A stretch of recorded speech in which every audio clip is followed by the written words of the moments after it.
Ko hingoa ko palpsi nawa me Salt Lake City ta. Me ko fie tai leki mo tolo no toa I he pongpongini ki he tau pokalama. Ki mua ki he kamata tau pokalama I he pongpongini. Ko fie o ato ha popo aki whikau ngā mamahi. Ki he whamiri ko ia o sa sopi ano poto tau. Ki he hoa, pia moe whanau. Kai maa whoki ai whae moe whangatoka ua, moe whangatoa whawhine. Ko hi ko hatau whana e whakawhoki wha, e whakawhare. Ai ne tō hi roto whare o e tangata koe ni. Koe tahain. Au ko ngahi kaunga tangata mamai. I whanua koe ni o ko mapita o tuai. Pe kei ke ngata I koe tahain e me mipa. Koe whamiri koe ia pēsi honua ki nā lalafu. Na ne hanga mui I bea whanongoa bea. Fie ngai polokalama utau whai he wiki ko toa pe. Ka ko hoko ai ui he atua ki he tōtā koe ni. Ka ko atua ai popo aki ki he hoa mai whanau mai whamiri. Ofa be.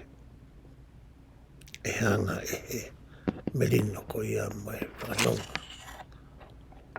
Aia koe atua pe ko ne whaki. Ki atua whawhia maari e mai whanonga ka teki motono. I he taimi whaingata koe ni. Aia koe unga anga, mai nonga anga, mai whia maari anga, mai Melino kakato. O ku mao pe e ko sisu kalasi. Pea moe hongo le rei ko ia ko ne whaki mai. Wange ko ia ko e lau e kau tangata. O ki kai ki tu e ai ia. E lai ake. O hange ko taimi o ku mori atu ai ha awhaanga.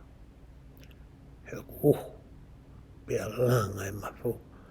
Ka ui koe mawai a koko. O maki tāpa kina ki motoro. E o toa. I ho mo whikuki mo e mawai ko ia. O koko. Te ukore ki he lau maari o e maano ni ke ne hanga tāpa ki nāu. Mani whakamana tui mua ki a te awa e ngahi mea ko ia ne whai ki hasio. Mua wakai he wikene ki he lau konga ko ia ko tuku mai. I o tau kautaki ke tau wako ai he wikene. Tau te whito ki he ngahi le soni ko ia whakahoko. I he ngahi whare lotu, pe koe ngahi singa ko ke. I he sāpate koe ni, e koe sāpate e rau tohi, whakasāpate. E he sāsa sisu klaisi kaumana nga hoki mui ni. E ahone ku tau wakai ki he tohi ko ia aua NIFAI, wahe hono tahataha, ki he wahe ko ia hono taha hima. Ai ku tau wala atueni, ki he ngahi tohi ko ia na e to'o mai e NIFAI. Me he tohi ko ia palofita ko Isaia. Ai aku I he whakawa motua. Nā tau lawe whoki I he tau tala noa he wike kua mahiri atu. O whikau aki pia mo Isaia. Mo taimi ko ia nā ne hoko ai koe palofita. Me koe whahinga palofita whe a Isaia. Ai hei kai ki utoe lawe au ki hai. I he tohi ko ia Isaia e wahe ko ia e ono o ene tohi.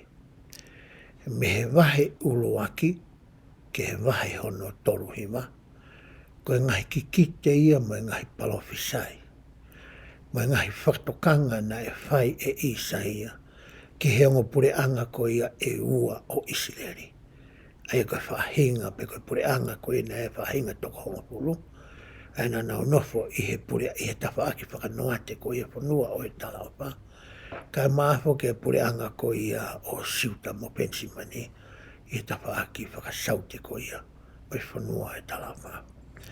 Pia nai whai a whakatokanga ko ia mo e Mai whakahino ne whai isa he wahe uraki ke wahe tolohi wā.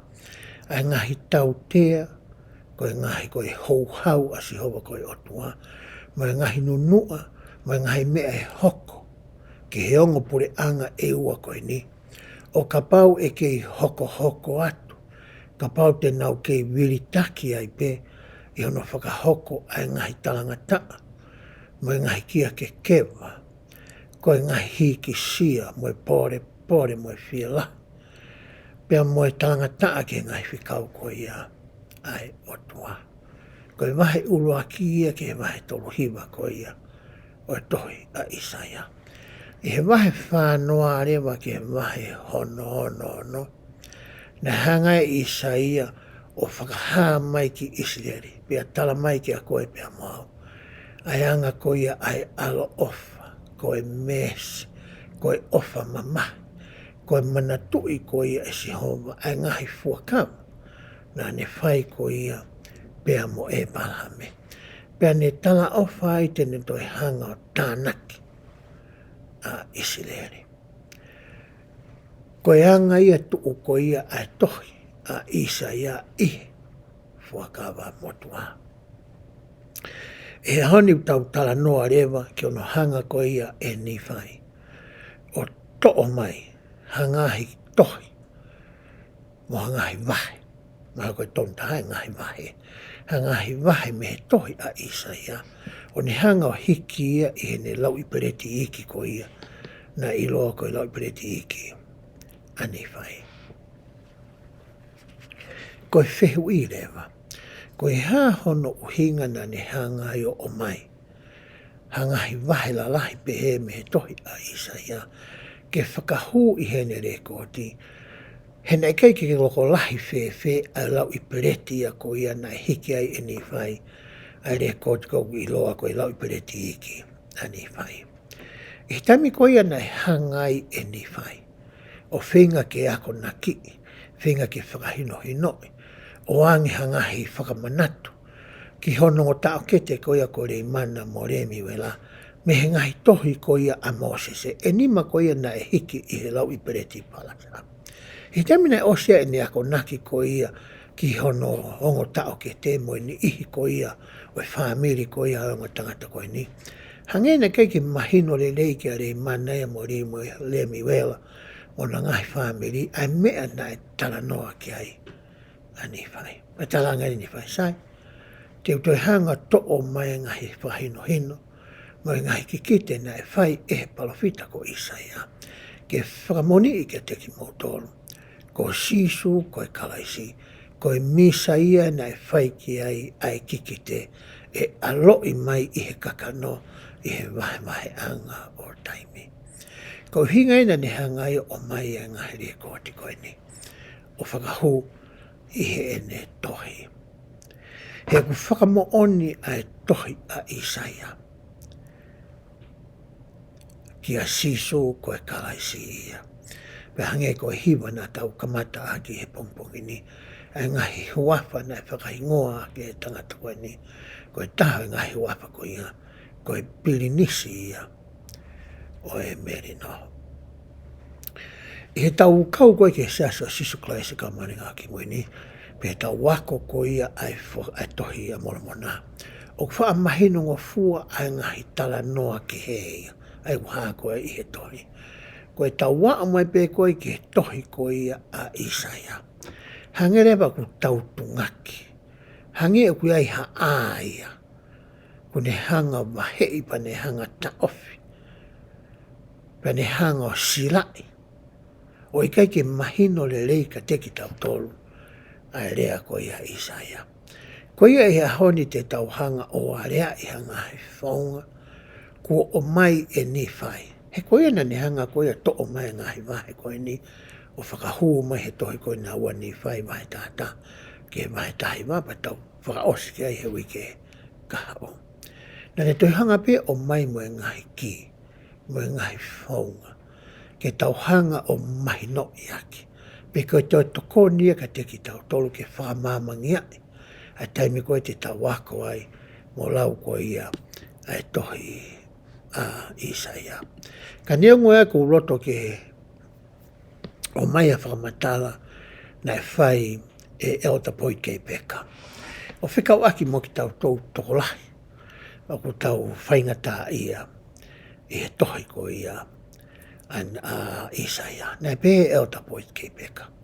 Ko e tokolahi o ki tau tolu koe o tau wako mo lau a tohi a moramona. O tau hanga pe tau tolo mahi no i ngofua. A ngai tala noa mo ngai whamatala ko ia i he tohi. Pea koe kamata pe ko ia ke tau ki tō atu o tau mau ai nonga mo e fie maari i he tau lau ko ia tohi a moramona. Ko tau whetau raki pea moha ānai. He o ku whakamowete wete i he ngai whamatala ko ia i he tohi a moramona. Ha ngahi wahe, aia kune o mai e ngai kikite mo e ngai palofisai, ai palofita ko ia o e fuakawa motua na e ui ko ia ko Isaia.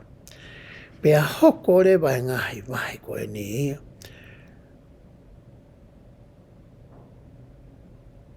Ko e tūkia anga, hoko ia ke ne hanga o taofi. Hange na ia ke hoko ia ko hamea ko ri he hala. O e tau lau konga koe mo e tau wako e tohi a moramona pe tau whitauraki mo hamea e lotonga e tau lau konga. Ai au kai ke wha mahino ia ke a teki tau tolu ko ia o ku tau lau a e tohi ne. Pea hoko atu e ne rea apehe. O ku tōlahi a teki tau tolu mahaura ka wai koe pea moau. O ku hange o ku verei ki taua pe hoko e ngai. Vai koe ni mai ngai whaingata ia koe me ngai tai mahino koe ni. I he tohi a Isaia. O ai ki taua ke tata ofi pe tuuai. E ta lau koe ia ai tohi a moramona. Kai kore mai a poi kei peka. Oua mua na tau ta ofi ai. Pe hoko e ngai tohi a Isaia.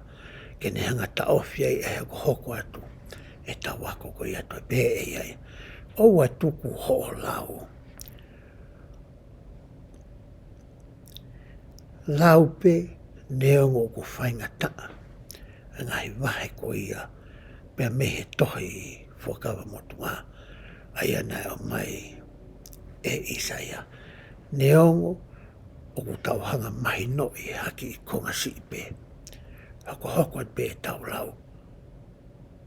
Ka pau koe mea peo ke lawa ke whai. Ke hanga peo. Huke hake pe ngai pe si. Pa ke sio pe, ha whanki mea ku mahino ke a koe e hangai konga si pe, kune pe he pe e tangata wane. Hoko atu pe ho lau. O ta tau e pe ka pau, ku ke sio pe ke he ngahi rea, o i kai ke fu mahino fe ki a te koe. Ko hinga e tau whetanoa ke hao ni, ke toni i ki tau tolu, he ngahi ki, mo ngai whonga ke heke. E lawa ke tau hanga to e mahino i ai, e lau ko ia a Isaia. I tau tānoa ko ia ki he wahe taha wa, ke wahe hono taha no, i he aho ni, ne o tau rau ke wahe hono taha i wa. O koe ngai konga la lahi e whai. Te tau lawa ke wahe ai a ngai wahe na e mai, e NIFAI me tohi a Isaia, o whakahu i he nere koati. Uruaki, o ku tala noa ai o whikau aki pia mo e ngahi whakamau ai otua. Mo e ngahi tautea na ne whai ko ia ki Isideri. Mo e whie mau ko ia mo e whakatokanga na e whai ka teki nau tolu ke nau whakatomala. Ko e konga lahi hono wa, te tau tala noa whika aki mo e ngahi fuakawa ai otua. Pia mo e ngahi palo mesi mo e ngahi tala ofu. Na ne whai ki he whare ko ia. O Isideri. Ko hono tolu, te tau tala noa ai o whikau aki. Pea moe uraki hā ere mai koea e ki o ne hoko o kakano. Pea au ki hene hā ere angaua mai. Pea koe whaka osi, o hanga Isaia o mai i he ene kikite. Moe ngahi palofisai na ane whai. Hangahi mea e hoko, e ngahi whaka osi koe ni, o kuta mo ui ai. Ka pau e hanga he konga la lahi e wha koe ni o hoko ia koe kāpani. Mo e tūhulu. I ho lau ko ia ngahi wahi. na e to'o mai ko ia e NIFAI pa me tohi a Isaia kia ki tau tolu i he aho ni. O ko mai ai e he whakaukau koe ni o tā ke kina ki tau tolu ke te toi to kā te rini hono uruaki. Peka te toi whakaukau hono uruaki ko tuu mai e he reso ni ke tau sio ki ai i he wikeni aia o ku pehe. E anga fe e toi mahino lele iange ki a te au pia mo koe a ngahi ako naki a Isaia. Koe whakakaukau, koe hānai hangahi tokone, ko hawhea nai hangahi whetu, o toi iai nei mo hangahi ki, tene lama ke tokoni i koe pia mo au, ke lama ke tato e hanga o mahinoi. Ai lea ko ia a Isaia o tau talanoa ki ai i he wikene. Whakatu mai e NIFAI, i he tohi ua NIFAI wahe taha vesi hono wa ai fo i whakakaukau koe ni, i he taimi te ke lauai a ngahi wahe ko ia, me wahe taha ke wahe hono tahi wa moi toenga koe a wike kau. O pehe, ke tauhanga o whakatatau, a ngahi rea koe a NIFAI koe a kune to'o mai me tohi a Isaia ki a koe pea mau. Oua na ngata pe e tasio ki hono whakahoko e ngahi ki kite koe ni i he taimi koe ia o Isaia. I hono whakahoko koe ia i he ngahi taimi koe ia mea Isaia o a o mai ki a koe pea mau i he aho ni. Katahanga o to'o mai. Ai ngahi mea koe au tala noa ki a ia Isaia ai a kuhanga e NIFAI o mai. O whakatatau ia ki a koe pia mo. Whakatatau ia ki a koe pia mau he ta nofo mari. Whakatatau ki a koe pia mau he ta hoko koe tamai mo e whae. Whakatatau ki he anga koe e tau nofo whakawhamiri ki ho tau ngahi api.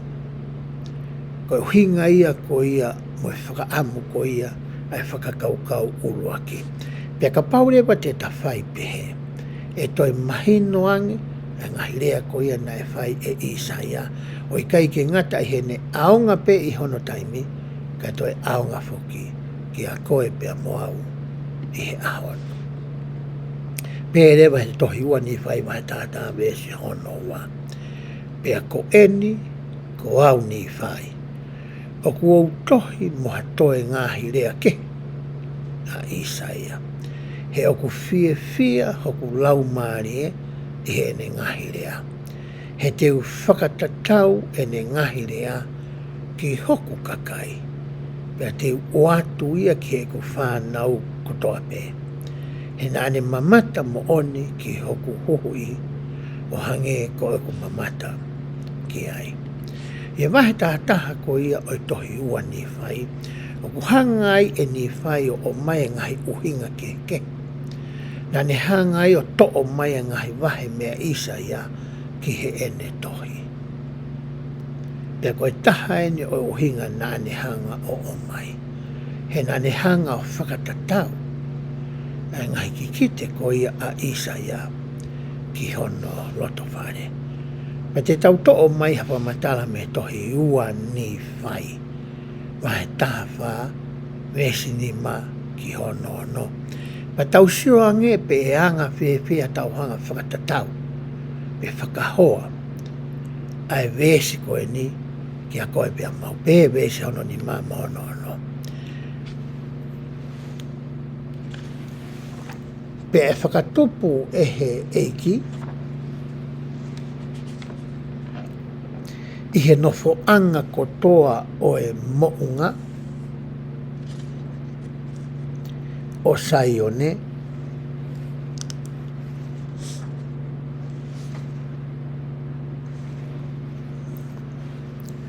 Pe moki nau tolu kotoa pe oku hau ki ai. Ai ao o e ahu iafi i he aho. Pe moe mama o e afi ulo ngingila i he pō. Ko e uhi e hoko ai mea kotoa pē o e nau o saione ko e malui. Pea e iai hata pane kare. Ko e whaka malu anga me he vela o e aho. Pea ko ha hūwhanga anga, moha malu anga, me he awha, pea moe uha. Na e to'o e NIFAI e whamatala ko e ni me tohi Isaia wahe hono wha. Na ne hanga o mai wahe wha o Isaia, o hiki hai ne reko ti o hoko ia ko tohi ua NIFAI wahe hono tāwha. Aia o ku talanoa rewa ki he ha, ai mea ko ia na e talanoa ki aia NIFAI. Aia ko e ahu i afi i he aho, mo e mama o e afi ulongingi la i he pō.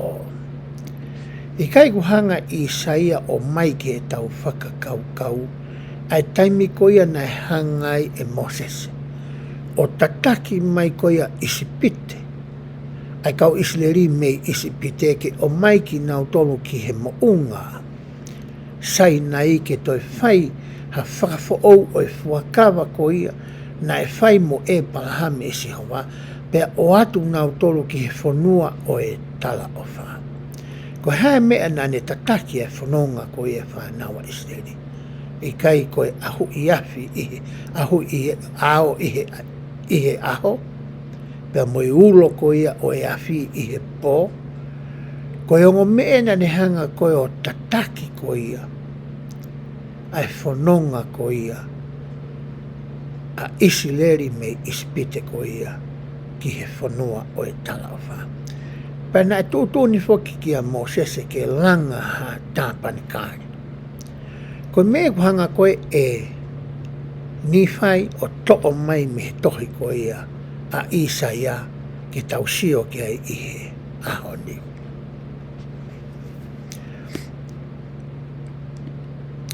E anga rewa ke uhanga o whakatatau. Ai mea ko ia ku talanoa ki ai a Isaia na whakahoko e Sihova. Ki he whanau a Isileri me he nau whanonga koe me ispite ki he whanua talofa ki a koe pea moau i he ahone. Te ulawa ke whakatātā a hoku api nofo anga koe tāpani kāre ia. O hange koe lau ko ia ai vesi. E hoku api nofo anga koe whakamalu anga me ngahi vela o e aho. Mo e hūwhanga anga moha malu anga me he awha mo e uha. E lama ke hoko a ngahi mea o whai i hoku api whakaaho. Ke ne hanga malu i au mo hoku whamiri e ku whanau mo whakamoko puna.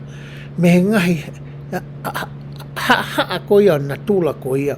Aia koe ngahi ahi ko ia a setane. O ku hau i he ngahi tawha aki kehe ko ia i he ahoni. O ku hau i he social media. O ku hau i he interneti. O ku hau i he ngahi whaiwa. O ku hau i he ngahi tohi. O ku hau i he ngahi mea kotoa o tau mao. I he tau ngā koe ai mea whakatei nosia i he ahoni. E lava ke hoko a api. Koe whakau mo e maluanga. Ki hoko ki i whamere. Pe lava rewa ke hoko ai ako ko ia o e hao mui ia te au. A ngahi wesi whakawike wawa ke o mai. Pe lava e ngahi whamere takitaha ke wahe a ngahi wahe koe ni. Ke wahe ia ke whiunga mo e ako i au takitaha. Pe hoko rewa ai ako ko ia. Koe pū ao, ke ne hanga tataki hoku whamiri i he lolotonga o e ao. Pea toi hoko ia koe pū mama, ke ne hanga hulu ai hala, pea tataki hoku whamiri i he taimi o ku tō mai ai whakapohuri. I he taimi koe ku whepaki ai mo e ngahi whainga taa. I he taimi ku hoko ai ngahi haa o e mo ui koe ni, ke ne hanga wesia. Ai ata mai mo e whakakau mo e loto mo e lau maari e. Ke ngari ke tau si toa, pa me he eki. O kulama ke hoko ai ongo pou koe ni. O kulama ke hoko ke whakamua mua ai eki. E he mo ui ko ia ai family. O hange koe tau mua ko ia ko o mai. E he kautaki whaka e ria ko ia ki iu tāni. Ke ngauhi mua a kalaisi ke hoko ia. Koe maka tuu loto i ho tau ngai family. Pea hoko rewa kalaisi ia koe pou ao. Moe pou mama i he aho moe pouri ki ho tau ngai family. O ku uhinga pehe ki ai ai whakakaukau uraki u tau tala noa ki ai. I taime ku tau raua e ngahi ki kite moe ngahi palofisai. Moe ngahi whakahino hino moe ngahi nai nai moe whakamanatu. Moe whakatokanga ku mai i saia. Ai ku mai ni whai ka teki tau tole haoni. Pa tau hanga whakatatau ia ki he anga e tau nofo whakawhamiri. I he ene pehe rewa e toi mahino le rei anki a koe pea mau. Ai uhinga ko ia o e ngahi rea na e whai ko ia e Isaia. Whakaukau hono hoko pe koe mawanga tokoni hono hoko ke toni i koe pea mau. I taimi te tahako ai ko ia a ngahi whamatala ko ia wahe tuku mai he wikeni. Tau kumi i whamatala ko ia Isaia. Hangahi mea ku ne hanga whakataipe. Pe hoko ia koe whakafofonga o Sisu Kraisi. He nai hanga e kau palofita i mua kawai mo Isaia. O kiki te i ko ia ai hoko ko ia a Kraisi. Koe lami ia tene whai ai whilau lau hui whakaosi. Ai na toki whakahoko ai ki kite ia ko ia, i taimi nā ne hā ere hi whai o hoko o kakano, pia hoko ai ko ia hono, whakamau ia, pia kalu se whai ia i he kolosi. Ko taimi ena e whakahoko ai ki kite ko ia. Kai nei ngahi o wau ia na e whakahoko me imu a talu mea a tama mo iwi. Pia hoko re ngahi o wau ko ia, ko e whakataipe, ke sio, ki he o wau whakaosi ko ia e whai e kalaisi. I he taimi nāne i māmani ai. Me he taimi ngoi utau wako ai e tohia Isaia. E ku whakamoonia Isaia ia ki a kalaisi. Hoko rewa mo NIFAI, hoko mo se kope, ai tokoua NIFAI, koe kau whakamoonia ki a kalaisi. O hange e wahe taha ko e tohi ua NIFAI, pehe ai e NIFAI. Na e mamata Isaia ki a kalaisi. Na e mamata NIFAI ki a kalaisi. Na e mamata se kope ki a kalaisi. O hanga i NIFAI o ngawe aki, ai lao ko ia whakasiu. Na e mai he o tua, i he ngutu o e kau whakamooni e toko ua pe totoro. Pe lahiang. E whakamooni ia he o tua a ene ngawe. Ko whakamooni ia toko tolu ko o mai e NIFAI i he wahe tātaha ki mua pa tau toki ako. Ai o wahe ko ia me he tohi a Isaia. Tohi ua NIFAI wahe tātaha vese ono whahau pehe ai. Wakai o ku fie a hoku lau maarie, e he whakamooni i ki hoku kakai, a hono mooni o e haere mai a kalaisi. He kohono uhinga eni, kua tuku mai ai ai whono a Mosese, mo e ngahi mea ko toa pe aia kua o mai e he o tua, talu mehe ka mataanga o e mamani, ki he tangata, ko e whakataipe ia ki a te ia. Hange ko mea nā ko whakalawe kei ane nai. Ko e whono ko ia a Mosese, ko e ngahi o wau, mo e ngahi mea whakaahu, na nau whakahoko, e isileri i he kuonga ki mua. Na uhinga pe ia ta, ke hoko ia ko e whaiako, ke ne hanga toho aki, pe rewa pitania, ko e schoolmaster, ke ne hanga toho aki i mai a isileri. Ke nau sio ta, ki he aha ko ia ha ere mai e ki i he kakano, me whakahoko ki ai tutuki ia ko ia i he akau. He tau wako ko ia ai tohia Isaia mo e tau lau koe tohia moromona. Tau whakasio, pe tau hanga whakatoka ngai, pe whakapapau i a ngahi vesi mo e ngahi wa, o ku tala noa ai ki he whakataipe ko ia o ku tala noa ki ai e tau reso ni i he aho ni. O mai rewa he reso ni e fui whakaukau ko ni mui ves ko ni ua ni whai wa he tahaiwa me sono wa. Ko e kakai aia na e a ewa i he pouri, ko nau mamata ki he māmalahi. A ki nau tolu o ku nofo i he whanua o e malu malu o e mate, ko ulo kia teki nau tolu a e māma. Tala noa heni a Isaia ki ha whaahinga kurupu e ua. Ko kakai unau i he malu malu o e mate, mo e kakai unau a ewa i he whakapouri. O ku hinga nei a Isaia ki he whakapouri whē. Ko e tōko ia ai la ape a hoko mai ai pouri. Kai ke utui uhinga pehe ki ai a Isaia. Uhinga mā Isaia ki a teki tau tolu ko ia, o kui kai ke tau hanga i loi, ai whanonga anga ko ia o e mo oi ko ni.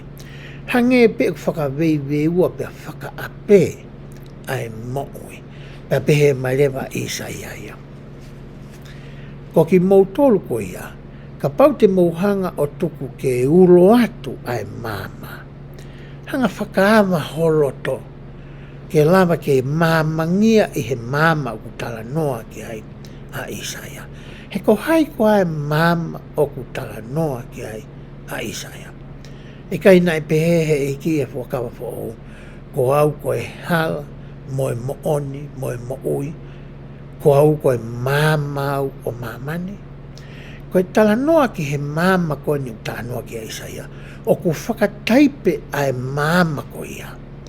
Ki a Sisu Christ. Ki he ene misiona. Ke ne ngahi whakahino hino. Ke ne ngahi ako naki. Ke ne ngahi talatalai whare. Ke ngahi malanga me ngahi whakahino hino na ane whai. Ka pau rewa te ta unu ki ai. Ka pau te ta whakawhanongo ki ai. Ka pau e tuku ke tō kakano ki hotaloto. Pe hoko ia fua i he ta mo'ui. Ko e whahinga māma ia o ko tala noa ki ai a Isaia. Ko e whakataipe ia kwhai ki ai e tau tala noa. Ko e mea ko toa pe te tau wako mehe a Hono whai atu he ngai pumatala Isaia e tohe mo tohi a moromona. Tau hanga whakataipe pa tau sio ki ai ke ne hoko e ngahi mea ko ia. Ko e tala noa pe ia ki a Sisu Christ. Fotu mai ni whai e whaungata pehe ai. Tau whenga ke tau whonu i he lau maarie o e kikite. Pane o mai rewa i he tohi ua ni whai wahe wani ma vesi hono wha o pehe. Koia. Tokanga mai e hoku kakai. Aia o kua whare o Isileri, pia whakawhanongo ke e ko ngahirea. Neongo o ta e mahino ke teki motolu a ngahirea a Isaia. Ilo i le rei pe e NIFAI ia, o ku whainga ta. A ngahirea ko e whai e Isaia. Ko hono uinga o ku whainga ta ai foki. He nai tohi Isaia ia e ne tohi. I he whaunga tohi ko ia a kau siu o ku iloa, ko e Hebrew poetry. Peka tohi ia i he whaunga o ngā koe mau.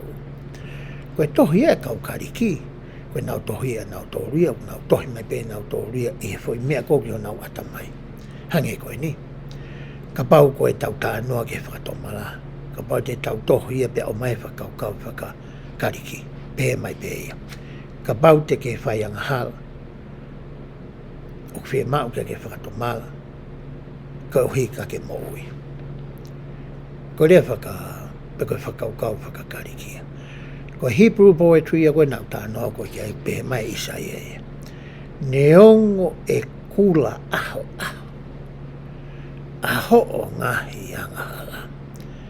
Ka pau te ke whakatomala, e ngauhi ko ia ke hine hina o hange koe sinau. Foi whakaukau tatau e ua, kai whakarea i he whakaukau pia mo e mahino whakakariki ia o mahino ngafua. Ka hangarewa Isaia ia, o tā wari maki ai plos ko ia tā wari i he mau ko ia o kune ngāke ne ngai tohi. Neongo pe e kula aho pe e lanu fe i he umata aho o angahala. Ka pau te ke hao ki he otua. Tene ngauhi ia ke hina o hange koe sino. Kau hingai tala no koe NIFAI o pehe. O ku mahino ngā taa a ngahirea ko ia a Isaia. Pea hoko atu ene tala noa. Ka oku mahino ngō fua ia ki a teki nau tolu kotoa pe o ku fono i he lau maarie o e kikite. Ka oku whai ka teki mō tolu haki kite o whakatatau ki he lau maarie aia oku ia te au. Ko ia te ukikite o whakatatau mo mahino ngō fua aia kua ia te au talu me he taimi nā ku hau ai me seu sare mā mo e kutamai. He wakai o ku fia a o ku roto ko NIFAI whaiwhamatala koe ni i he rea mahino ngō fua ki hoku kakai koe uhi ke nā wako ai. Hanga e NIFAI to e o mai mo fo i ki e taha. Te taulama ke ngawe aki he tau wako ko ia e kai ke ngata i he ngahirea a Isaia ka i he wholofola ke mahino ai ki a koe pia moa. Koe whehu i rewa. Koe hā ai lau maarie ko ia o e kikite. Ki mua ke ulau e potfofola ko ia me whakahā wahe tahi wā beso no furu. Ko whio ate whakamatala koe ni. Pehe tohi ko ia ai institute. O ku hinga ai lau maarie o e kikite ia. Ki he lau maarie o e whakahā. Koe lau maarie o e kikite mo e lau maarie o whakahā. Koe mea pe ia o ku na tatau tofu. Koe ke na toi keke. Pea hoko te lawa institute. Ka pau te ke lotua pea ako whakamātoato ai wholofola. Pea ke whekumi ke mahino a hono uhinga. Te ke mau ai lau maarie o e whakahā. Pea whakamāmangia e lau maarie mā oni ho atamai pea moho o mahino. Ta koe lau maarie o e whakahā ia te ke maui e koe ka pau e whakamātoato. Aho o ako ko ia, moho o whekumi ko ia, pea moho o wakiri ko ia, pea moho fokihi ko ia, ai wholofola. Koe taimi koe te ke whakamātoato ai, pa ke kumi i he ngahi mau anga tokoni ko toa pē, aia te ke lava ke whakaaonga ai. Koe taimi ia, te ke mau e whakaha. O ngai aki koe ai kumu koe pa ke hanga o rotua.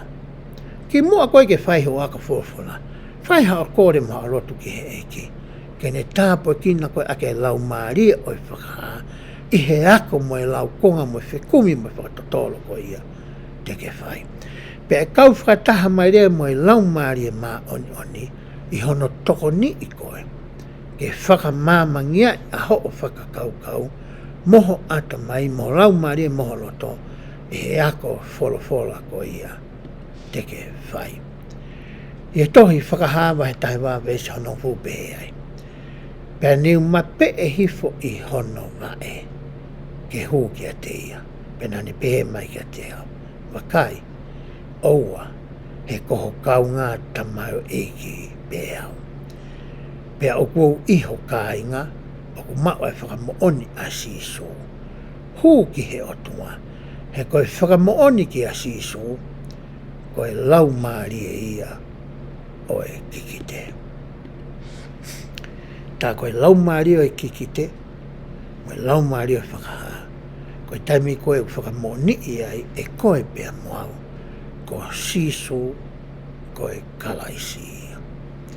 Koe taha ia e whaunga ko whakatuku mai e NIFAI, e lava ke tokoni ki a koe pea moau, e ako wholofola ko ia, o ko tā whai.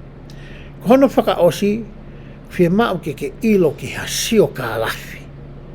O e anga ko ia tu, o e pore anga isileri, i he taimi ko ia na e mo ui ai a Isaia.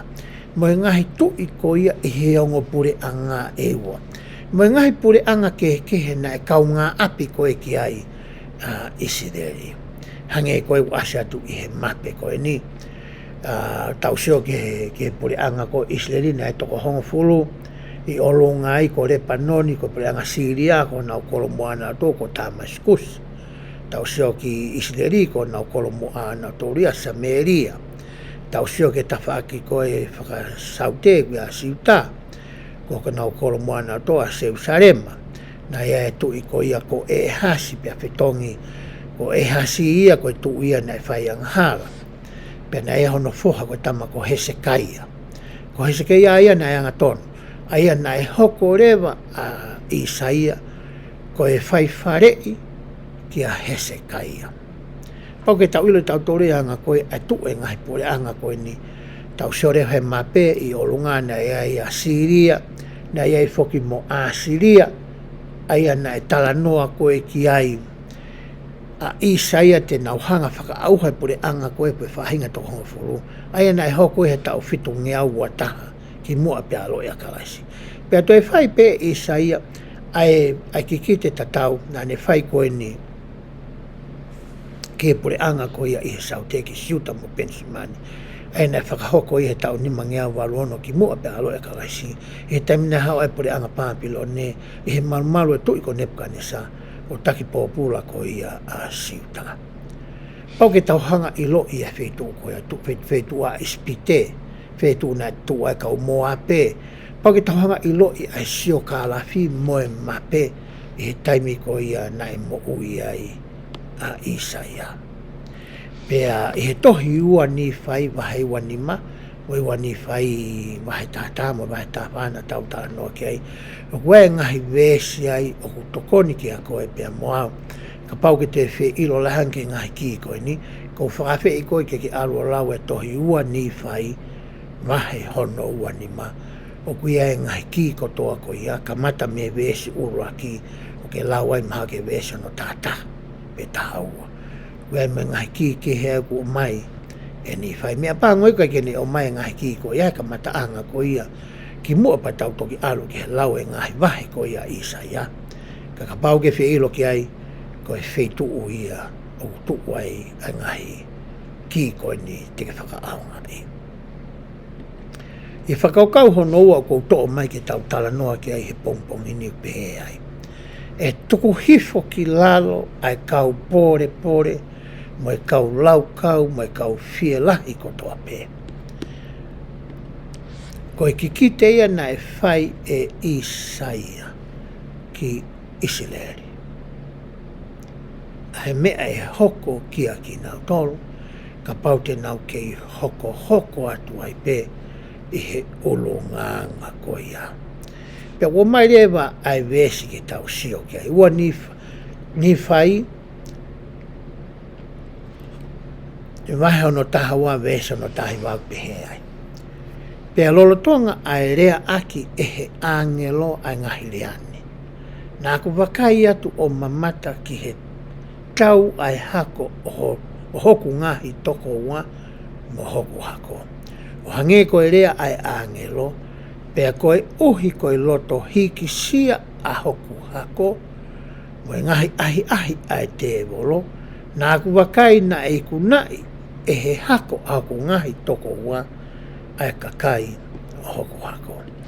Na e sio a NIFAI ia ke he iku anga ko ia a hono kakai. Na e whaka auha ki nau tolu koe uhi, koe nau loto hiki sia. Hangarewa e he te volo o ngawe ake ai loto hiksia ke whakatau e rei pia whakawhewhekai ake ai loto ko ia o e whanau ko ia mo e hako o NIFAI. He tohi molo nai wahe walu esi hono ua fitu aia kono hangai ni e molo nai o whaka osi ai re koti ko e ne tala mai ko molo mona. E ne tamai ko molo mona behe ai. Wakai e kufoha ko e reina molo mona ki a molo nai. E wakai e hoku foha molo nai. Te utohi atu ki a te koe. O ka pau e kai ke wawehe aku alu atu ke tau ia kauri mana. Wakai ko e loto hiki sia ai pure angani. Pe koe kakai o e kau NIFAI, o ku tupunga ai ho nau whakaauha o i kai te nau whakatomanga. Ko molomona foki na ni whakamā opu a le kōt kou i loa, ko tohi a molomona, pane o ange ki hona whoha ko molonai. Ko me eni na sio ka molomona me kamatanga historia, ia rihai mo hono ki whamiri o lere mawa mai ki hono taimi. Ko me ena e whaingata i ai kakai koe ni, ko hi koe nau roto hikisia. Toi tokare mga whakawahi wa noa weso no hi wau pehe ai. Aia o kui ai hare koti uhi ngani ke tohi amolomona. Oha kakai kuo tō, pe whakaauha pe te nau hinga tō ki lalo. Mohono kakata o e ongo le a sisu kalaisi, ke kau sentai le, mai kau siu foki. Koe tohi amolomona ko hare koti u kakato hare koti kau sentai le, mai kau siu. Ka aku toi ai historia oha kakai. Na e auha koe uhi, koe nau hikisia. Te uto o mai ha whakamatala pia mea extra taff pension. Ai koe palofita ia sias koe ni kuma mao atu. Extra taff pension. Ai au pehe enerea. Tokanga te ria ai loto hikisia. Neo mai ai e whakaukau koe ni ke tauhanga whakawhai ke he. Ai ni ihi o ku nau loto hikisia, mo ni ihi o ku nau loto whakatoki lalo. Pe e palofita koe ni. O ku ikai sio ai hikisia ia ki he otua, pe tokanga ki he mea o ku totono. Raki mea utala mai koe ni he tangata koe ni. Koe kakai hikisia, o koe ke nau sio nau tolu ki he otua, pe te mahu inga ki he nau mo ui, ai mea koe ku toton, ai mea koe ku mo oni, ai mea koe ku mau ke tau whai. Koe ke mahu inga i ke tō taha koe ku hikisia. Pe hoka tene whamata. Ka aku sio whakatafa aki ia ki he tangata, mo whakawhekiki pe ko hai o ku totono. Koe tama hikisia ia, pe ko whiwhine hikisia, o ku mahu inga nge ki a ia, ai sio koe ai kakai. Ai sio koe a tangata, ai sio koe hono ngai kau ngā mea, ai sio koe a kulupu koe o whiohi moia. Mahu i ngā ngia ki ai, he anga koe ia ai sio mai ai otua. Pa koe ke mahu i ngai ki ai mea totonu whatatau ke mea otua. O ku whinga pe tangata hikisia ke whakakiki, mo whakawhekiki, pe whakawhewheka honoroto, pe a tuu pe ia i he ene whakakaukau. O ne tala pe ia koe totonu taha pe ia e ne whakakaukau. Keke ne toi whie mao e whakaukau e otua. Keke ne toi whie mao e whakaukau hata. Ko ne whakakaukau pe ana o ku tonu taha. Hoko te whamatala ko ia ai palawhita koe ni. O ku whakawhotunga ai hikisia ehe koe ha o kou whie mao me he moui. Koe moui koe tangata hikisia. It's all about him. O koia beia. Kai te sioi ka hata. Koe hape me o sai kia te au. Koe ne lele ia mo fie maaria mo nonga. Ai mo ui koe ni. Koe sioi tangata hikisia. Hoa te matala koe ia. Ai palapita koe ni. Kai i kai koe ha ai finangalo o e otua. Ke u whai aki e ku mo ui. O ku whai honoloto. Kai koe whinangalo o e otua. O ku mana wahe ta mahikisia ki he tangata, kai ki he otua. Ai kua ko i mai e pension ka tau tolu ia. Ta koe kakai hikisia, o ku nau koe kakai e kui koe kakai ku nau ulunganga whakakakano. Ai ku nau siope nau tolu ki mamani, mo whakalangangi, mo ngei mao me mamani. O kai ke nau tokanga nau tolu ia, pe koe haa mea uwhi mao ehe otua. Hoko atu e ne whamatala aku pehe. O ku tari e he loto whakatoki la lo ia, ai whinangalo e otua. Ke mana wahe, ke ne ngahi whakamau, pe a tari e ngahi whie mao aki nau tolu o ku tau whiohi. Ke he kakai whie lahi, o kunau fie whanongo ki he pasipasi a mamani, ki he kakai loto whakatō ki lalo, o kunau whakawhiewhia ki honau roto ai pasipasi ai langi. Ko e whai kehe ia utala noa ki ai apostolo ko ni pe ko e palofita ko ni, ko Ezra Taft Benson. Ke roto pe ke alu ke ku telefoni, ke uhanga o atu ai fitu ko ia o ku mauai. Ai rea maari e ko ni me whahinuhino nei whai ko ni e Benson ko ni. Peti tau lau rea whafangi ko ngasi i mihe ku telefoni, pe koutu i rea vai whiunga e tau pōkara mā ki he ahoni. Pea ofa pe o ki kai te ke sio ho telefoni, pea ka pau ku ke sio ki ho telefoni, pea ka pau te ke mui pe ngahi whaunga koe ni me ngahi stepo koe ni te o ato, ko hinga ke ilo e whitu te ke alu ki hai. Aia ko e ku telefoni ena o ku asi atu pea ki mautolo.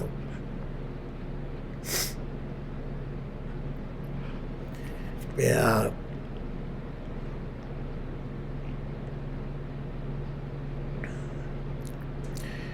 ko e asat kona e ku telefoni ka pau te alu ki he, ko e hou muena ku asat e ku telefoni.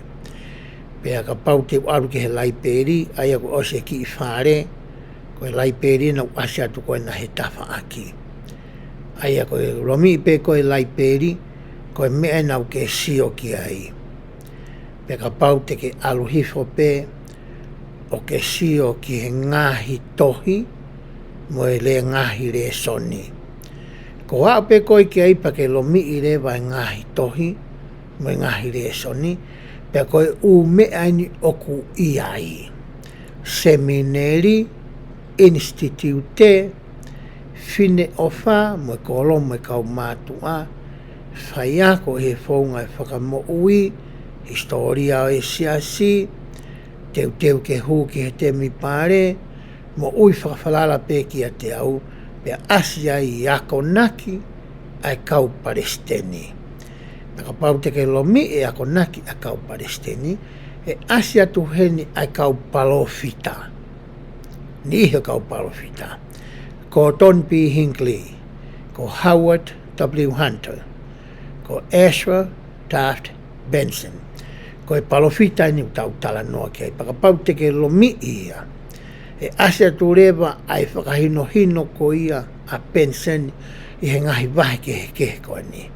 Pakapau te ke alu ke wahi hono taha walu. Pehe ai tokanga te ria ai loto hikisia. Ko lomi i pe koe tokanga te ria ki he loto hikisia, o asia tua ngahi mea koe na aku lave koe ki ai. Na ku to'o e konga ko ia na aku lave ki ai, pea meherea ko eni.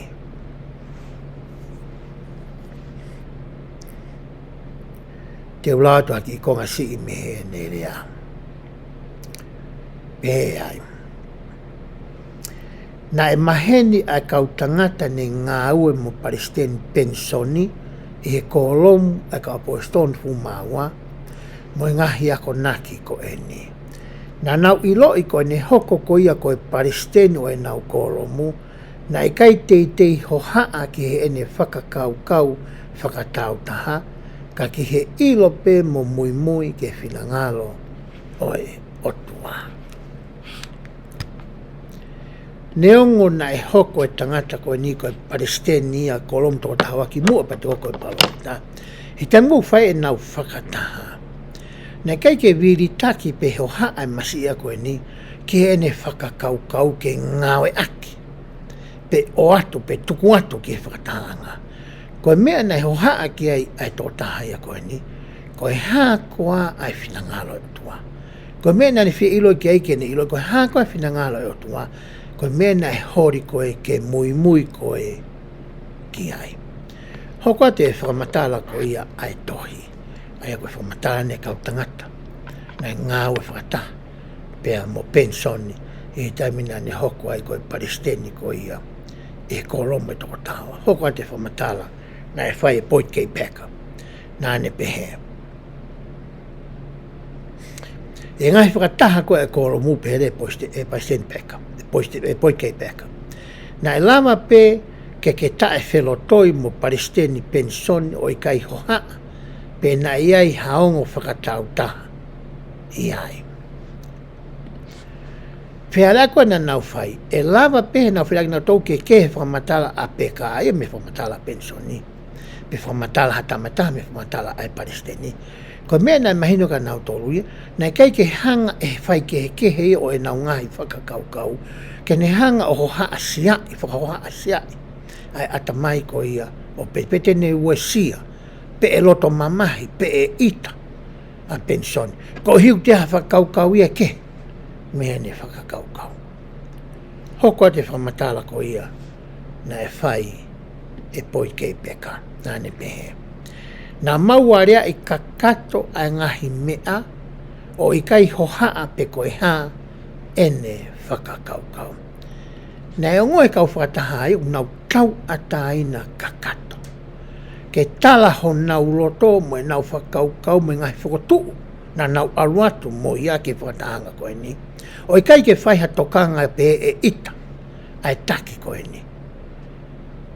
Pe e tafuru i nau tolu e taki, pe e viri pe taki e ne whakakaukau. Nā nau hanga o area i whakatokola. E ngahi mea ko ia, na he nau whakataha.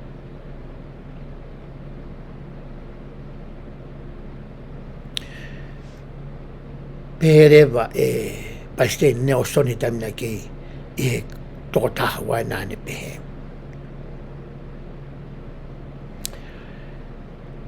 Ia whaahinga tafa aki pe ki hatuunga pe taha o tatau ai pe ka pauna i kai ko haane whakakaukau. Ko e haa o kulelei taha ki he pure anga pe koe siasia. Ne kai ke mahu inga ia ka penson pe koe whakakaukau a ana. Ko mea ku mahu inga taha ia, ko whi ia pe ko hai pe na ne mai fo i whakakaukau koe o kurerei taha. Ki he pure anga o tua whakatatau mo e whinangalo koe o tua, koe whakakaukau ia pe koe whakatuu ia e ngawe aki. Koe ulunganga ia koe tangata whakatoki lalo. Ka o mai foki e pension ni he tautala noa koe ni i he aho ni. O mai ki he ulunganga ko ia o e tangata taki mua. Hange koe ni ko hoko koe tamai i api. O ke hoko koe ko hatamai o ku ke anga whakapuhopuha. O ku ke tuutuni whakatikitato. O ku ke ulupupura. O ku ke whielahi. Pe o ke hoko ko hatamai o ku anga whakatoki lalo. Pani o mai rewa e he tangata koe ni ene mo'ui, ke hoko i koe whaiwhaitaki anga ki a koe e a moa.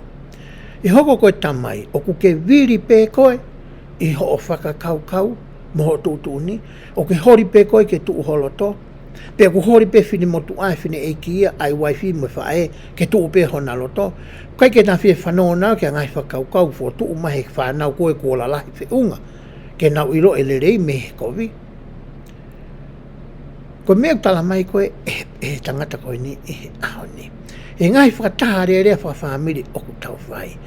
Koe hae mea koe e lelei taha ki ho tau whamiri o whakatatau me whakahino hino ai siasi mba moe o tua. Pe ko haina ni hanga whakatu umai. Pe ko te ki i whohau tau taha fitu. Pe ko hato ofe whine u tau taha wal pe tau taha wha. Koe haa pe mea o whitu umai mei. Koe mea ia o ku totonu ki tau whai. E tau hoko e ta mai mo e whahe api. Whewhere e tau hoko koe koe taki. E ngai whakataanga kou tau. Whewhere tau hoko e whai ako. E lau tohi whakasāpate. Ko tai mou ki alua tai ko whai ko hore soni. O ke viri pe ko ia, e he fwoi whakakaukau ke o atu mo e tari ko ia ko ke tuku mai ke kalasi ko tonu taha pe ia. Pe o ke whakawhanongo ke ngai whakakaukau o whakotuu mai. e kalasi. Ko e hea whakakaukau le lei taha koe kia ki tau tolu whakaloko fua, ai fo i kalasi ko ia. E kai koe whakautong ki tau hanga whakaatalahi, e kai koe whakaukau ke tau nofo ai, e kai koe whakaukau ke tau hanga o area i he tami koia, o tau hanga whakatatau ia whakaukau koe ke tau ngahi mo ui, whakawhamiri mo whakafo i tui. Koe me e tala noa ki ai a pensoni. Koe whai kehe ia tangata hikisia, mo e tangata ko ia o ku loto whakatoki lalo. Ko hinga ko watuai i he e ku telefoni, ai rea ko eni.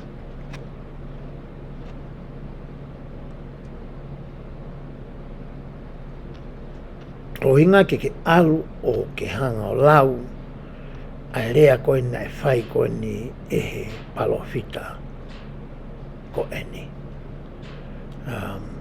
O kuia e ngahi whakaukau ni o mai ai, hange ko ni ko osi whakatokanga mai e kika te ki tau tolu, ke tau tokanga te ria ai hiki sia. Ni o mai he whakaukau ko ia. Peka pau te ke lawai, koe whakaukau e tahu ni mai pe koe te whito i fōtunga o hiki sia, mo i roto tau whia ki he otua, pia moha tau kāinga. Aia ko whakawhei ki mautolu.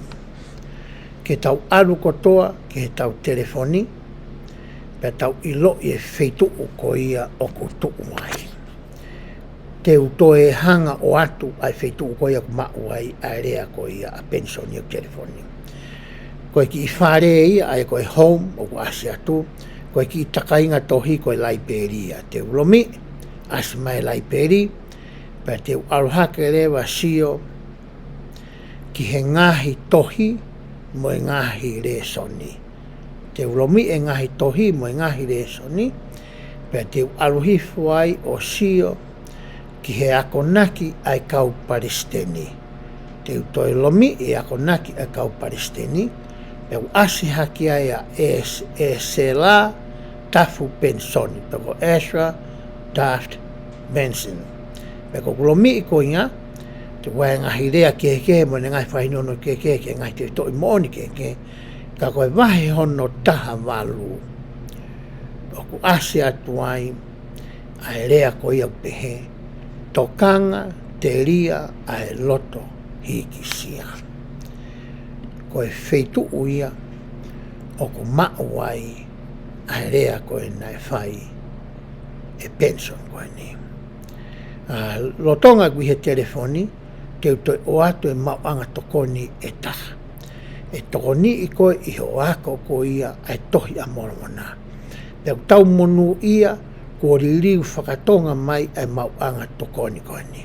Koe ka pau ko ki motoro mo whanonga mai, o whapete mo tokanga make, ki he wheitu koe ni o ku mau ai ai mau anga tokoni koe ni. Te utoi o atu pe me he eku telefoni.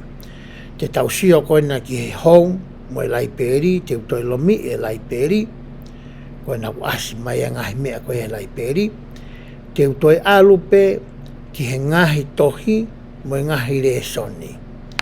Pa koe uasi mai olunga koe semineri, koe hoko koe institute, te ulomi e institute. O uasi mere vai ngahi tohi mau anga tokoni, o whekau aki mo ngahi tohi resoni kehke. O ku ngawe aki e ho tau siasi. O ku pehe ai e te siafu ki lalo ki heni.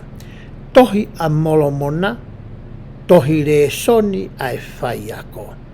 Pea toi asi fo pei lalo ai ai pehe. Tohi a molomona, tohi resoni ai toko taha ako. I he taimi te ke lomi ai tohi resoni ai toko taha ako.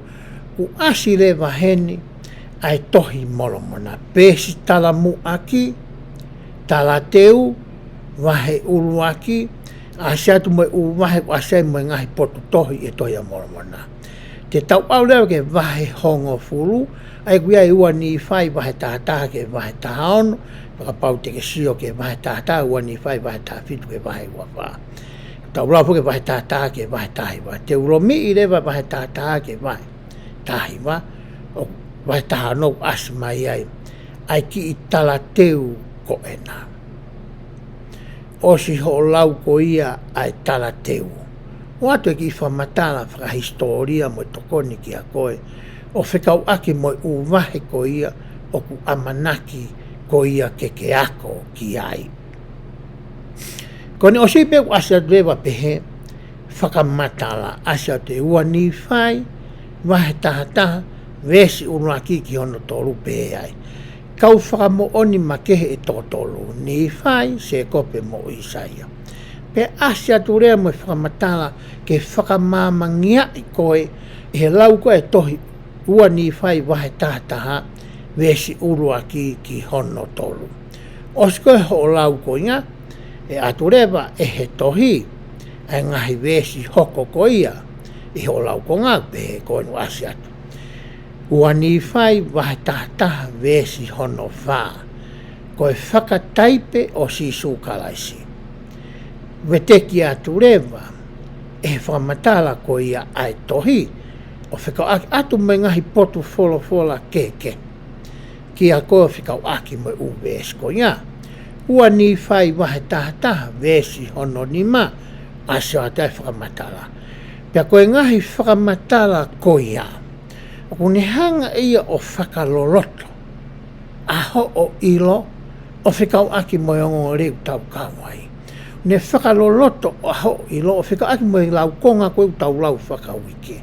Pane toi hanga whakamamangia I pia taria ngā pehui. Ai o kuke tālaa. Ko ia ki ai he ngahi wahe teke lau. Koe mawanga toko nia ko o mai e he siasi, ke toni a koe pia moau I he aka o ku tau whai. Ko roto ki whakamaa opo whaka osi, ai mea tau tala noa ki ai I he ahoni. Tau tānoia honu tau wāla atu ke he ngahi wahe me toia isaia, na e to'o mai e NIFAI o whakakau I he ne tohi. Mai ngahi whaunga ke he ulawa ke tau whakaongai, ko o mai e NIFAI, mai kautaki o tau siasi, ki he tau toi mahinoanga te ki tau tolu, ai tohi whainga taa, pe mahinonga taa ko e kuiloa ka tohi a isaia. Ka pauti tau whaonga e ngahi whaunga ko ia, e toi mahinoanga e ngahi tohi ko ni. Pe tau tala no ai ke he uhinga ko ia na e whakaauhai, ai ka kai ko ia e tohi a mormona, ko e nau hikisia. Pa tau hanga whakatatau a hikisia ko ai ka teki tau tolu I he ahoni. Ai kua tau toko lahi tau mo ua mo e whia e ulunga anga ko inga. Pa tau to'o maha whakahinuno maha whakamanat mo ako nat. Moha tala I whare. Pea mea tō taha ko ka eswa tā fencing. Ke tau hanga o ilo a whatu tā maki ko ia o ulunga anga loto hikisia.